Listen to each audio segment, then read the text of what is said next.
Mesdames et messieurs, bonsoir et bienvenue dans notre émission L'invité de la semaine. Alors nous allons nous adapter, nous sommes vers la fin du championnat de football et puis de la Coupe de France, etc., vous le savez. Et puis c'est le début d'un autre championnat qui est aussi apprécié, le basket en tout cas. Nous sommes déjà à 2, 3 journées. Nous avons choisi aujourd'hui d'inviter une personnalité du monde sportif qui a pratiqué, qui pratique peut-être, il va nous expliquer, nous en parler tout à l'heure. Ce sport, c'est aussi quelqu'un que l'on a vu autour des installations à Cavani. Nous allons tout ça en parler avec lui. Vous aurez compris que je veux parler de Jamal Abdel Nasser Oudi. Monsieur, bonsoir. Bonsoir Chamou et je salue les Mahorais qui nous regardent ce soir sur Main Première. Voilà, je disais donc que on voyait autour des terrains de sport, mais vous avez joué. Nous allons revenir dans quelques minutes. Mais d'abord, votre formation, parce que malheureusement, ce n'est pas vous n'êtes pas professionnel, pas encore. Non, non. Voilà. Moi, je suis comptable de formation. J'ai fait un bac professionnel comptabilité, option B, finance et gestion, au lycée La Calade à Marseille. Après, quand je suis rentré, j'ai demandé, j'ai travaillé, j'ai joué en même temps, je faisais le sport et, et je travaillais. J'ai eu la chance de travailler dans un endroit où on pratiquait du sport, le complexe sportif de Cavani. J'étais gestionnaire et c'est là où que j'ai commencé mon carrière professionnelle De comptable. de comptable. Alors d'abord, on revient un peu à Marseille. Ah oui, toute cette période-là qu'on voyait à Marseille, qu'on vous croisez à Marseille, c'était la période de formation. De formation. Voilà. Et Oui. vous avez commencé à travailler ici Oui, au complexe. au complexe de Cavani. Oui. Donc vous avez assisté à la fin, j'allais dire à un moment donné, de Cavani, du terrain de foot de Cavani. Oui, j'ai assisté à la fin où j'ai subi. Oui. J'ai subi, plus précis, j'ai subi la fin du complexe de Cavani parce que moi-même j'étais salarié.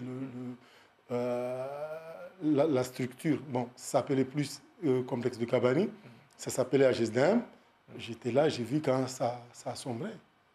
Les installations sont dégradées, ils ont abandonné les salariés et on s'est retrouvé au chômage. Juste en quelques mots, est-ce que c'est parce qu'il n'y avait plus d'investissement, etc., que ça n'a pas marché, ou bien Non, non. il y a plutôt des incivilités, des gens qui ont cassé le matériel? Non, non, il faut bien cadrer les choses. Le complexe de Cavani, c'était une association. L'association loi 1901, qui était qui faisait d'une utilité publique. On gérait les installations sportives du département. Et c'est le département qui finançait, la structure. Au bout d'un certain temps,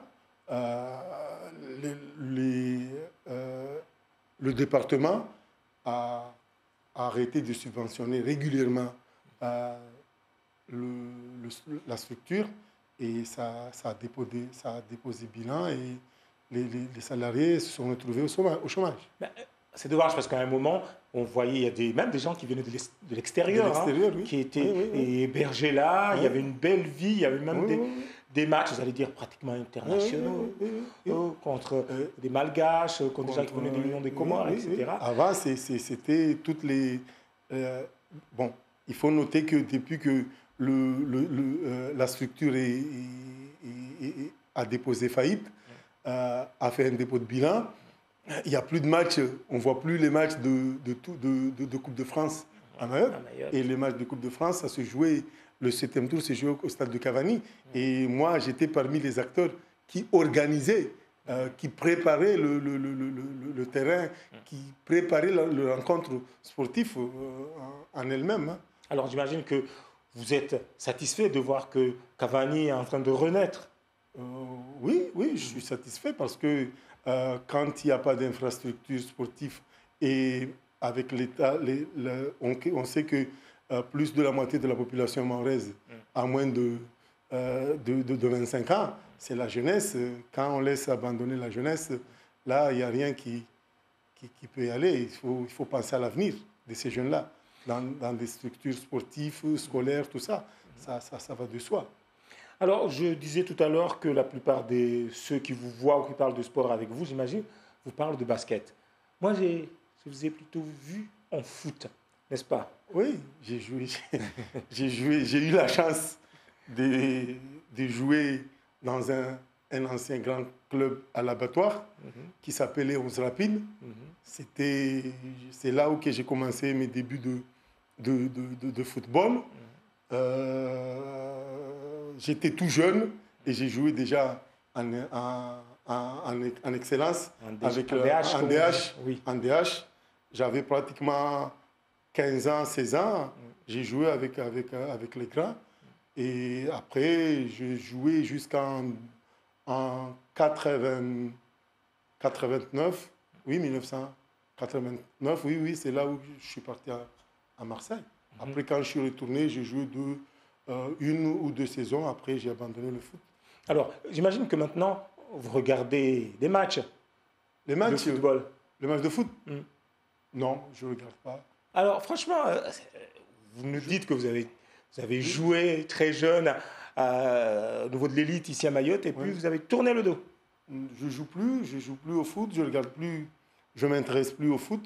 Pourquoi? Tout simplement parce que c'est pas la même chose. Quand j'ai connu le football à l'abattoir, c'est pas ce qui se passe aujourd'hui. Je te donne un exemple. Avant, il n'y avait pas de télé. Oui. Il n'y avait pas de radio. C'est rare qu'on transmet les matchs à radio. Moi, j'étais à l'abattoir. Je connaissais Aliassa Assada. Je connaissais Rastami à Anzouazia. Je connaissais Amana Sidi à Sada. Oui. Je connaissais Kassai à Ansapere et Tostao. Voilà. J'ai connu ça. Maintenant, il y a la télé, je ne connais pas. Je n'ai jamais entendu un grand... Je ne connais pas un grand joueur actuellement. Je peux vous dire que nous nous sommes modernisés maintenant. Nos références sont nationales et internationales. Est-ce que ce n'est pas une bonne chose? National, international, bon, peut-être parce qu'à Mayotte, quand tu joues dans un club, tu perds, t'es pas, comment dirais-je, c'est pas comme avant. Quand tu perdais, moi, quand j'étais rapide, je perdais un match, je ne dormais pas ce jour-là, je ne sortais même pas. Maintenant, quand tu vas dans un match, tu ne sais pas le vainqueur ou le vaincu. Tout le monde est content. Quand on perd, on est content, mais quand l'équipe de France perd, on pleure. Vous êtes en train de dire que les gens ne sont pas fiers, n'aiment pas leur maillot, n'aiment pas leur club. Non, il n'y a pas. Je ne vois pas ça. Ce que nous on a vécu, ce n'est pas ce que je vois actuellement. En foot. En foot, ouais. Par contre, moi, je vous ai vu en basket. Alors là, vous êtes déchaîné. Vous êtes déchaîné, vous êtes autour. Je vous ai déjà vu jouer. Ouais. Vous étiez un peu plus calme que, même si, bon, on ne vous marchez pas sur les pieds. Ouais. Mais là, il y a beaucoup de passion. C'est cette passion-là que vous aurez aimé voir en foot? Ouais, je vois, ouais, il faut. Ici à Mayotte, bon, moi, peut-être je peux me tromper, je ne m'intéresse pas. Je ne m'intéresse pas au football. Mais moi, j'habite à Cavani.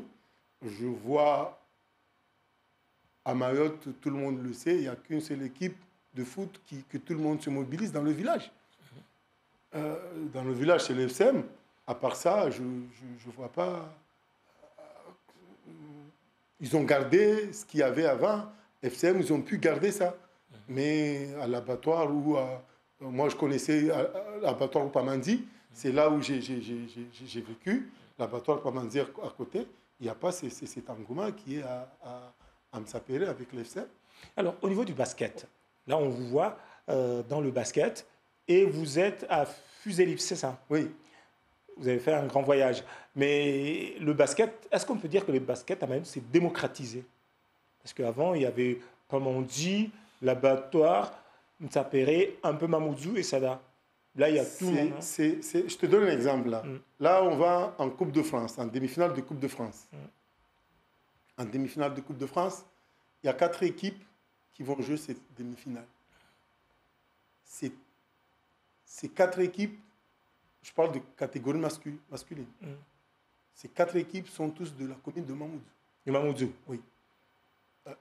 J'ai parlé trop vite, donc ça ne s'est pas démocratisé. Bon, je ne sais pas, peut-être c'est démocratisé, oui, parce que maintenant, il y a une grande équipe à Chiconi, quelque chose qui n'était pas avant. Il y a une équipe à Chiconi. Il y a le basket, il est à Dzumounié. À Dzumounié, il y avait une équipe de à Bandrabois, il y a une équipe de basket. Et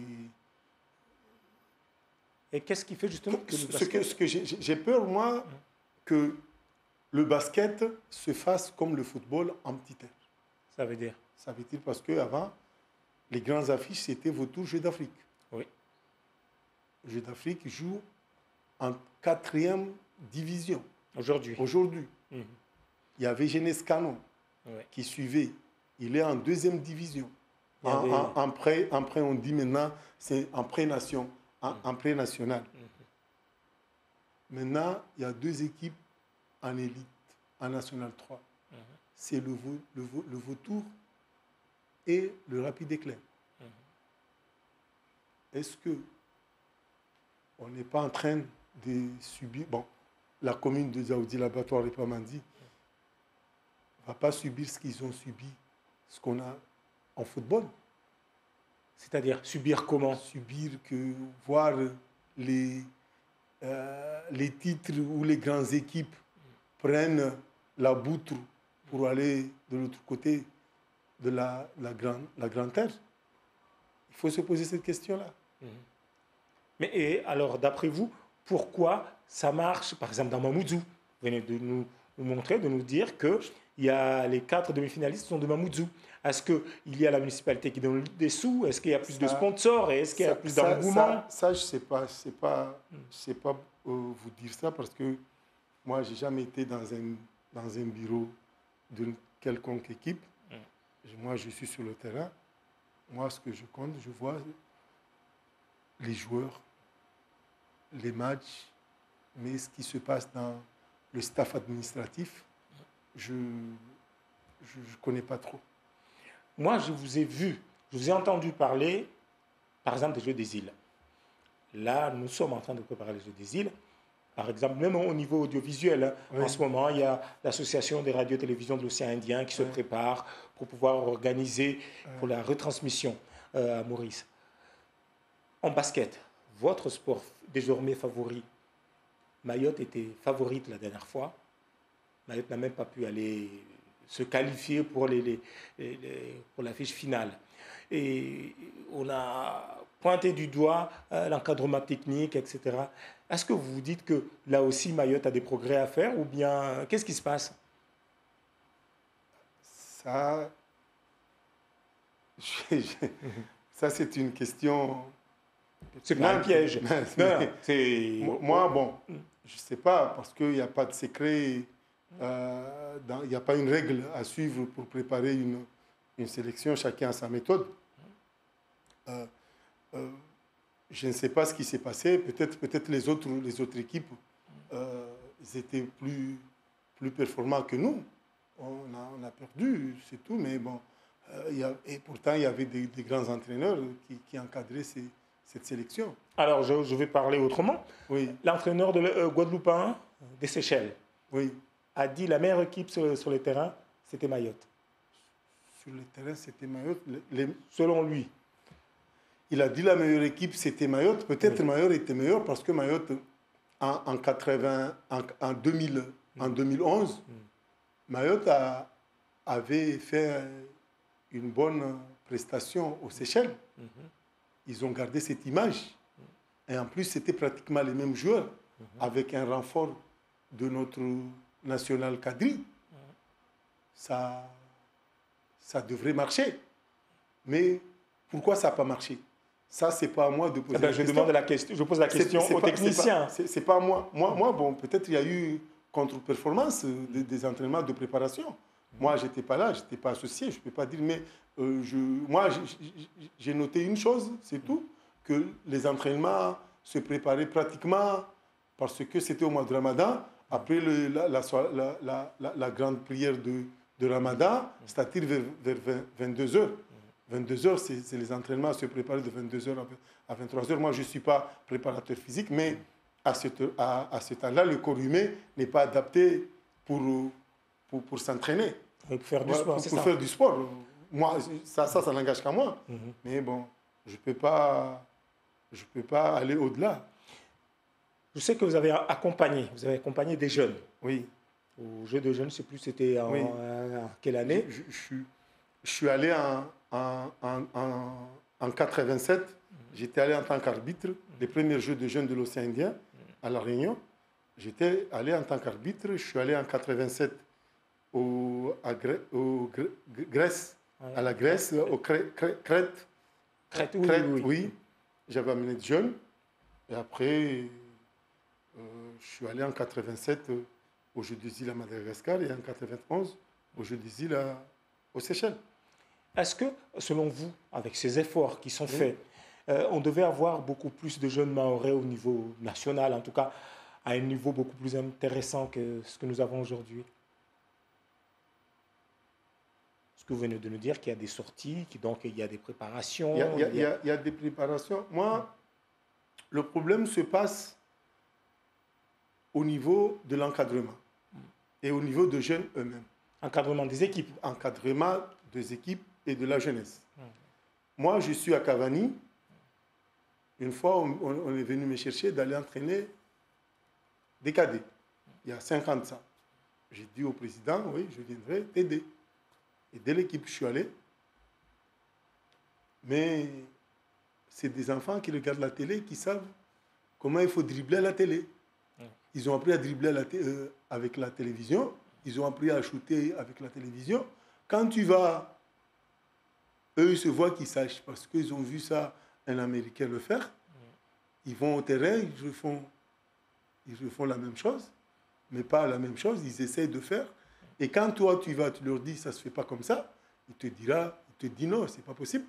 Moi, je suis allé une fois, il y a un jeune qui m'a dit, bon, monsieur, on n'a pas besoin de vous, parce que tu es nul. Je suis parti. Après, ça n'allait pas. Ils m'ont fait appel, je suis allé. Donc, quand ça n'allait pas, ils m'ont dit, viens, je suis retourné encore les aider. Alors, moi, ce que j'essaie de comprendre, vous dites qu'à un moment, vous avez fait du foot, du basket en même temps, j'imagine d'autres sports, comme beaucoup de personnes, de Mahorais. En plus, le terrain de foot était souvent à côté du terrain de basket, on changeait de discipline. Et c'était mieux, alors qu'aujourd'hui, où nous avons, entre guillemets, des spécialisations avec des encadrements mieux formés, on a de moins bons résultats. Je disais à Ali Chamsdine, tu vas... je crois que vous voulez que je me répète tout le temps. Tout ça, c'est une question de base. Nous, quand on est à l'école, on apprend, avant de faire une phrase, on apprend la grammaire, la conjugaison, les vocabulaires, l'orthographe. Au sport, c'est la même chose. Quand tu veux jouer un match, tu veux faire une passe, il faut savoir d'abord contrôler la balle et savoir dribbler. Voilà, les fondamentaux. Les fondamentaux.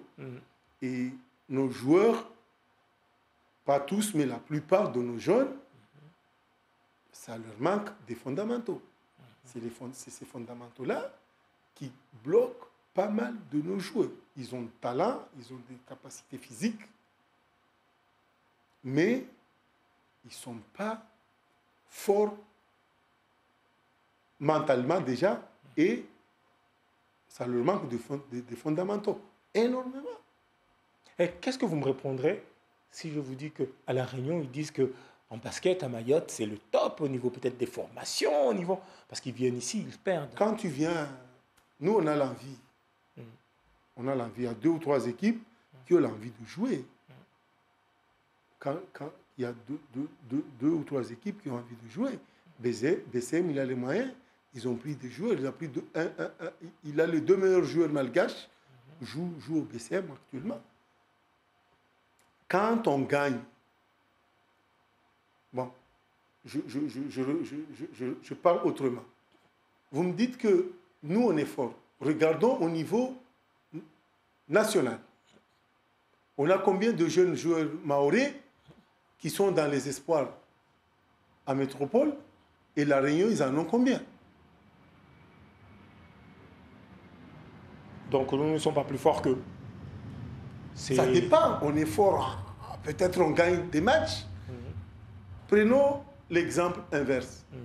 Si nous, on jouait dans le même championnat, si on jouait dans le même championnat que les équipes réunionnaises, est-ce qu'on aura la gestion hein, logistiquement et techniquement et financièrement pour tenir un championnat? Pour tenir un championnat. Donc on réussit des coups. Oui. Nous, on joue en gros un match par an ou 2 matchs. On arrive à gagner. On gagne ces matchs. On gagne ces matchs, tant mieux pour nous. Mais quand on regarde au niveau de structure, au niveau de fond de jeu, au niveau du sous, là, il y a anguille sous roche. Alors, il nous reste seulement 4 minutes, c'est parti très vite. Oui, hein. oui. Alors, nous rêvons, Mayotte rêve d'organiser un jour les Jeux des îles de l'océan Indien. Est-ce que c'est réaliste aujourd'hui? Je te dis, Ouais. moi, Ouais. en 87, votre collègue Pala, il m'avait invité là sur Mana Sport. Il m'avait posé la même question. Je te donne la même réponse. Malgré les efforts qui ont été faits entre-temps. Moi, en 87, j'étais allé à La Réunion, aux Jeux de jeunes. Les infrastructures que j'avais vues en 87 à La Réunion, aujourd'hui, on est en 2018, on ne peut pas transposer on ne les voit pas ici. En 87, je ne te parle pas de ce qui est à La Réunion aujourd'hui, mais moi je te parle de 87. J'étais allé à La Réunion aux Jeux de jeunes. Ce que j'avais vu à La Réunion, je ne le vois pas ici. En 2018, pratiquement 30 ans sont écoulés, il n'y a rien. Et me dire qu'on va organiser des Jeux des îles en 2027, je crois que là, on va plus vite que les pédales. Alors ça n'engage qu'à moi. Hein. Oui. Alors, franchement, au niveau des résultats, j'ai comme l'impression que vous avez des doutes. Au niveau des infrastructures, vous n'avez que des doutes. Il nous reste juste la formule. L'essentiel sera juste de participer, c'est ça? Non, c'est pas, je n'ai pas dit ça. J'ai dit à La Réunion. Parce que si on veut faire, comment dirais-je, le volume des joueurs et des encadrants et d'infrastructures par rapport nous à La Réunion, il n'y a pas photo à l'Échamps-Sidine. Oui, il n'y a pas photo. Il n'y a pas photo. Nous, je te dis, au niveau des jeunes, on a combien? On a combien de joueurs qui jouent en Pro B? On en a un. La Réunion, ils en ont combien? Okay. Oui. Moi, je connais le premier Maoré qui a joué en national ici, c'est Abad, de Pamandi. Oui. Après, peut-être, il y a Mongolo qui a joué. Je crois que le second, c'est moi. Oui. Tu étais à Marseille, tu m'as vu jouer au basket. Oui. Je ne mets pas de fleurs. Hein? Dis-moi, aujourd'hui, il y a qui joue? Ben, on va se rabattre au football alors, et à l'athlétisme, etc. Là-bas, on avait d'autres moyens. Moi, je ne dis pas qu'à basket, il n'y a pas un quoi faire. Mais il y a encore beaucoup de chemin à parcourir. Je te donne un exemple. Chamou. La Ligue de basket.